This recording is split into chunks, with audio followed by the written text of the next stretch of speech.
One person who may find himself on that list is Harvard professor and Epstein's former lawyer, Alan Dershowitz. Alan joins me now. Thank you so much, sir, for being with us. I mean, I've seen the reports all weekend. Everyone's saying that your name is on the list. Do you know for sure? Do you know if you're going to be on this list?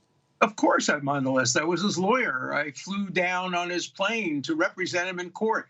I was with him in court. I sat next to him in court. Of course I wanted my name revealed. I was one of the persons who moved to have everything revealed. What I'm afraid is that the judges picked and chosen and hasn't revealed everything. I want everything revealed, because if everything is revealed, it will prove what I have said from day one, that I didn't do anything wrong. In fact, the woman, Virginia Giuffre, who accused me, ultimately admitted that she may have mistaken me for someone else, a case of mistaken identification. So I want everything out. I am not ashamed of anything I did. I was a lawyer the same way I was a lawyer for O.J. Simpson, the same way I was a lawyer for Klaus von Bülow, the same way I was a lawyer for President Trump. So of course my name's going to be in his files, but not in an incriminating fashion.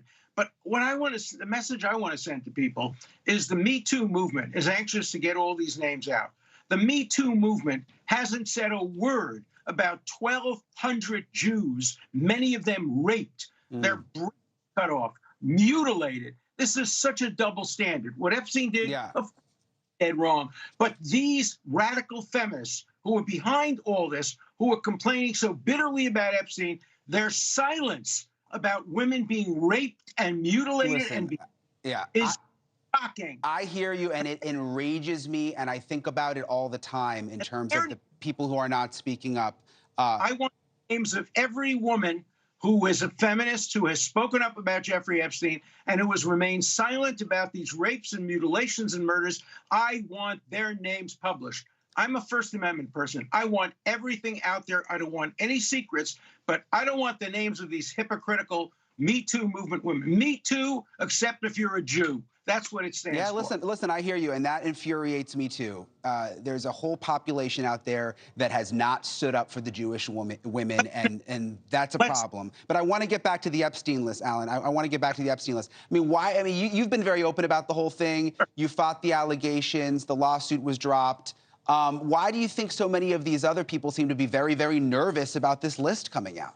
Because the name Epstein is radioactive, and some of them became associated with Epstein after it was revealed. In my case, and we stopped our relationship with him as soon as we found out about his secret life, but some of them continued. And the question gets raised, why? And people have to answer that.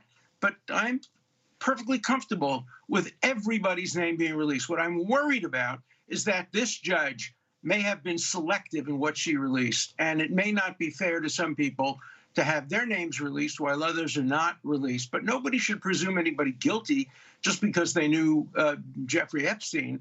It depends on when they knew them, what was the circumstances of them knowing them. Everybody should be judged individually. We shouldn't have guilt by association.